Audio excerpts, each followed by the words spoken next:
প্রিয় দর্শক মণ্ডলী, আসসালামু আলাইকুম। বাংলাদেশ ও ভারত দক্ষিণ এশিয়ার সবচেয়ে গুরুত্বপূর্ণ দ্বিপক্ষীয় সম্পর্কগুলির একটি ধারণ করে। ভূগোল, ইতিহাস, সংস্কৃতি এবং 1971 সালের ভাগ করা রক্তের বন্ধনে আবদ্ধ। তবু স্বাধীনতার 5 দশক পরও এই সম্পর্ক গভীরভাবে অসম, প্রায়শই লেনদেনমূলক এবং বাংলাদেশের জনমানসে ক্রমবর্ধমানভাবে বিতর্কিত। জুলাই 2024-এর গণ অভ্যুত্থান, যা হাসিনার শাসনকে উৎখাত করেছে, তা কেবল একটি সরকার পরিবর্তন করেনি, এটি মনস্তাত্ত্বিক ও রাজনৈতিক ভূদৃশ্যকে মৌলিকভাবে পাল্টে দিয়েছে, যার মধ্যে বাংলাদেশ এখন তার বিশাল প্রতিবেশীকে দেখে। ভারতের উচিত এই পরিবর্তনটি সাবধানে লক্ষ্য করা, কারণ 2026 সালের বাংলাদেশ 2010 সালের বাংলাদেশ এক নয়। একটি অনুগত ক্লায়েন্ট সরকারের মাধ্যমে ঢাকাকে পরিচালনা করা পুরনো কৌশল আর কার্যকর নয়। শেখ হাসিনার 15 বছরের শাসন, যা ভারতীয় কৌশলগত পৃষ্ঠপোষকতায় বড় মাত্রায় টিকে ছিল, বাংলাদেশের জাতীয় চেতনায় একটি তিক্ত অবশেষ রেখে গেছে। আওয়ামী লীগের প্রতি নয়াদিল্লির পক্ষপাত কখনো গোপন ছিল না, এটি ছিল কাঠামোগত। নয়াদিল্লি হিসাব করেছিল, সম্পূর্ণ ভুল না হলেও, যে ঢাকায় একটি ধর্মনিরপেক্ষ ভারত বান্ধব সরকার বিকল্পগুলির চেয়ে তার কৌশলগত স্বার্থ ভালোভাবে রক্ষা করে। কিন্তু সেই ব্যবস্থার জন্য বাংলাদেশকে যে মূল্য দিতে হয়েছে তা ছিল চড়া।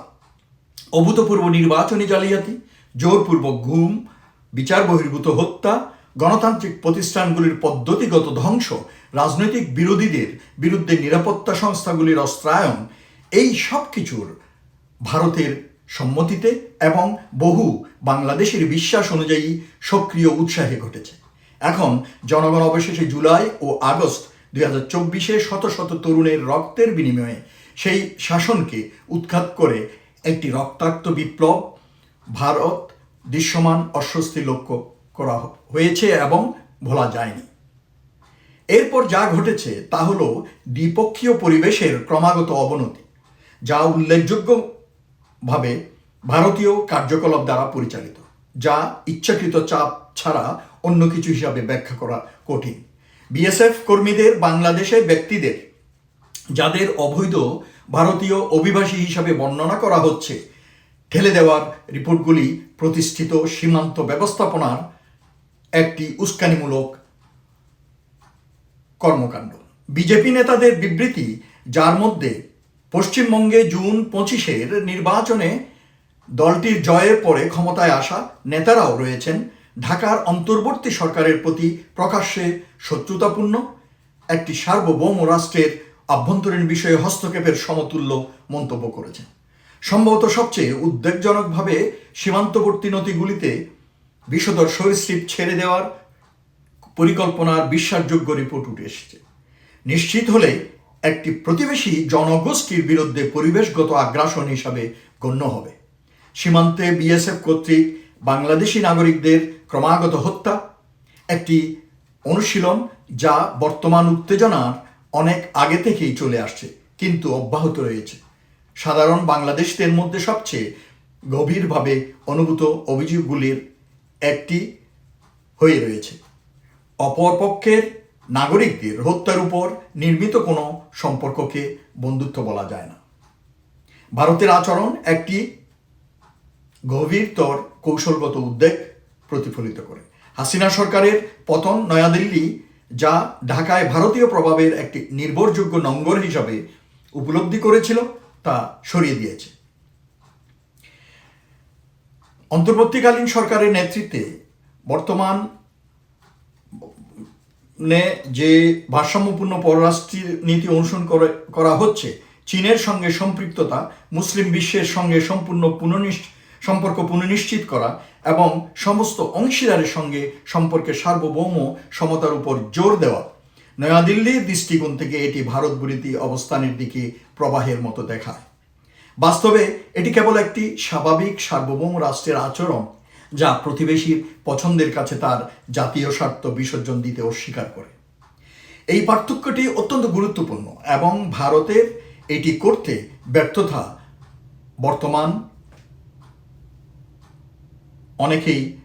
বর্তমান পরিপ্রেক্ষিতে অনেকেই ব্যাখ্যা করে। 55 বছরের ঐতিহাসিক রেকর্ড সমান অংশীদারদের মধ্যে সত্যিকারের অংশীদারের নয়, এটি উদারতার মুহূর্ত দ্বারা বিরাম চিহ্নিত একটি রেকর্ড। 1971 সালে ভারতের নির্ণায়ক সামরিক হস্তক্ষেপ বাংলাদেশের স্মৃতিতে সর্বদা সম্মানের স্থান দখল করবে, কিন্তু ভারতীয় আচরণের একটি ধারাবাহিক প্যাটার্নও রয়েছে যা বাংলাদেশকে অংশীদার নয় বরং ক্লায়েন্ট হিসাবে ব্যবহার করে। ফারাক্কাবাদ, যা বাংলাদেশের উপর পশ্চিমাঞ্চলে দশকের পর দশক ধরে পরিবেশগত ক্ষতি করে আসছে, পর্যাপ্ত পরামর্শ বা ক্ষতিপূরণ ছাড়াই নির্মিত ও পরিচালিত হয়েছে। তিস্তা পানি বন্টন চুক্তি দীর্ঘ আলোচিত ও দীর্ঘ প্রতিশ্রুত পশ্চিমবঙ্গের আভ্যন্তরীণ রাজনীতির কারণে স্বাক্ষরিত হয়নি, একটি আভ্যন্তরীণ বিবেচনা যা ভারত বাংলাদেশের প্রতি তার দ্বিপক্ষীয় দায়বদ্ধতার উপরে রেখেছে। বাণিজ্য সম্পর্ক ভারতের অনুকূলে গঠিত, যেখানে বাংলাদেশি রপ্তানি অশুল্ক বাধার মুখোমুখি হয় যা আনুষ্ঠানিক চুক্তিগুলির সমাধান করেনি। সংযোগ প্রকল্পগুলি বাংলাদেশের উন্নয়নমূলক প্রয়োজনের পরিপ্রেক্ষিতে ভারতীয় কৌশলগত হিসাবে গতিতে এগিয়েছে এবং এইসবের মধ্যে দিয়ে ভারত বিনিময়ে কৃতজ্ঞতা ও আনুগত্য প্রত্যাশা করছে। সেই প্রত্যাশা টেকসই নয়। জুলাই 24-এর বিপ্লব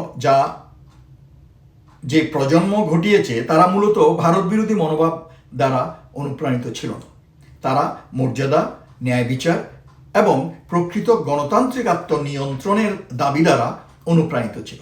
কিন্তু যখন তারা তাদের উৎখাত করা শাসনকে টিকিয়ে রাখতে ভারতের ভূমিকার দিকে তাকায় এবং যখন তারা তাদের নতুন রাজনৈতিক ব্যবস্থার প্রতি ভারতের পরবর্তী আচরণ পর্যবেক্ষণ করে, তারা যে সিদ্ধান্তে পৌঁছায় তা নয়াদিল্লির অনুকূলে নয়। ভারত তার নিজস্ব কার্যকলাপের মাধ্যমে যা সদিচ্ছার আধার হতে পারত তাকে সন্দেহের কূপে পরিণত করেছে। এটি যথেষ্ট মাত্রার একটি কৌশলগত আত্মঘাতী গোল। সম্পর্কটি ভারত বাংলাদেশের কেমন হওয়া উচিত এবং কিভাবে তা মেরামত করা যায়? উত্তরটি একটি মৌলিক ভারতীয় নীতি পুনর্বিন্যাস দিয়ে শুরু হয়। বাংলাদেশকে পরিচালনা করা থেকে বাংলাদেশকে সম্মান করার দিকে। নয়াদিল্লিকে স্বীকার করতে হবে যে ঢাকায় যে কে শাসন করবে তা সে নির্ধারণ করতে পারে না এবং করা উচিত নয়। একটি স্থিতিশীল গণতান্ত্রিক সমৃদ্ধ বাংলাদেশ ভারতের স্বার্থে ঢাকায় যে দলই ক্ষমতায় থাকুক না কেন। একটি রাজনৈতিক গঠনের প্রতি আবেশী পক্ষপাত ভারতকে বাংলাদেশের আভ্যন্তরীণ রাজনীতিতে একটি পক্ষপাতদুষ্ট অভিনেতায় পরিণত করেছে এবং সেই পক্ষপাতিত্ব দ্বিপক্ষীয় কূপকে বিষাক্ত করে দিয়েছে। ভারতকে সম্পূর্ণ ও নিঃশর্তভাবে বাংলাদেশের আভ্যন্তরীণ বিষয় থেকে সরে আসতে হবে। বকেয়া অর্থাৎ দীর্ঘকালের দ্বিপক্ষীয় বিষয়গুলি, তিস্তার পানি বন্টন, বাণিজ্য ভারসাম্যহীনতা, সীমান্ত হত্যা, সংযোগ এবং নদী ব্যবস্থাপনার মর্যাদা, সার্বভৌম সমতার নীতিতে প্রতিষ্ঠিত আলোচনার মাধ্যমে সমাধান করতে হবে। বাংলাদেশ অনুগ্রহ চায় না, এটি ন্যায্য চুক্তি চায় যা উভয় পক্ষের বৈধ স্বার্থ প্রতিফলিত করে। তিস্তা চুক্তি স্বাক্ষর করতে হবে। বিএসএফকে সীমান্তে বা বাংলাদেশি নাগরিকদের হত্যা বন্ধ করতে স্পষ্টভাবে নির্দেশ দিতে হবে। প্রকৃত জবাবদিহিতা সহ একটি যৌথ প্রক্রিয়ার মাধ্যমে সীমান্ত ব্যবস্থাপনা প্রটোকল উন্নত করতে হবে। বাণিজ্য ব্যবস্থা এমনভাবে পুনর্গঠন করতে হবে যা বাংলাদেশের মধ্যম আয়ের দেশে রূপান্তরিত হওয়া স্বল্পোন্নত দেশ হিসাবে তার মর্যাদা প্রতিফলিত করে ভারতীয় বাজারে বাংলাদেশের রপ্তানিকে অর্থবহ প্রবেশাধিকার দিতে হবে। ভারত ও বাংলাদেশের তাদের ভূগোল বেছে নেওয়ার বিলাসিতা নেই। তারা চিরকালের জন্য প্রতিবেশী থাকবে এবং প্রশ্ন হলো কেবল সেই প্রতিবেশিত্ব পারস্পরিক সম্মান দ্বারা সংজ্ঞায়িত হবে কিনা বা ভারতীয় আধিপত্যবাদী চাপের অব্যাহত প্রয়োগ দ্বারা। গত দশকে শিক্ষা যথেষ্ট স্পষ্ট হওয়া উচিত যে বাংলাদেশ ভারত কর্তৃক জবরদস্তি ও অসম্মানিত অনুভব করে সে চীনের সঙ্গে গভীর সম্পর্ক গড়বে, তুরস্ক, উপসাগরীয় রাষ্ট্র এবং বৃহত্তর মুসলিম বিশ্বের সঙ্গে সম্পৃক্ততা জোরদার করবে এবং প্রতিটি পদক্ষেপে ভারতীয় প্রভাবকে প্রতিরোধ করবে। যে বাংলাদেশ সমান অংশীদার হিসাবে বিবেচিত অনুভব করে, যার সার্বভৌম সত্যিকার অর্থে সম্মানিত, যার নাগরিকদের সীমান্তে গুলি করা হয় না, যার পানি সরিয়ে দেওয়া হয় না, যার গণতান্ত্রিক পছন্দ নয়াদিল্লিতে দ্বিতীয়বার অনুমান করা হয় না, সে আঞ্চলিক স্থিতিশীলতা ও ভাগ করা সমৃদ্ধির জন্য একটি স্বাভাবিক অংশীদার হবে। জুলাই 24-এর বিপ্লব ছিল বাংলাদেশের নিজের মানুষের পক্ষ থেকে বাংলাদেশি রাষ্ট্রের প্রতি একটি বার্তা, কিন্তু এটি হলো ভারতের প্রতিও একটি বার্তা। ভারত এটি এভাবে পড়তে পছন্দ করুক বা না করুক, বার্তাটি সহজ: বাংলাদেশ বদলে গেছে। এর মানুষ তাদের সার্বভৌমত্ব ও মর্যাদার জন্য রক্ত দিয়েছে। তারা অধীনতা দ্বারা সংজ্ঞায়িত একটি সম্পর্ক গ্রহণ করবে না এবং তারা ভুলবে না তারা যখন তাদের স্বাধীনতার জন্য লড়াই করছিল তখন তাদের প্রতিবেশী ইতিহাসের কোন পাশে দাঁড়িয়েছিল।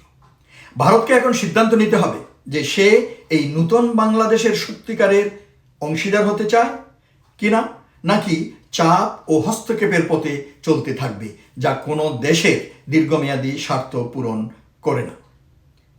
পছন্দটি ভারতের, কিন্তু পরিণতি হবে ভাগ করা। ধন্যবাদ।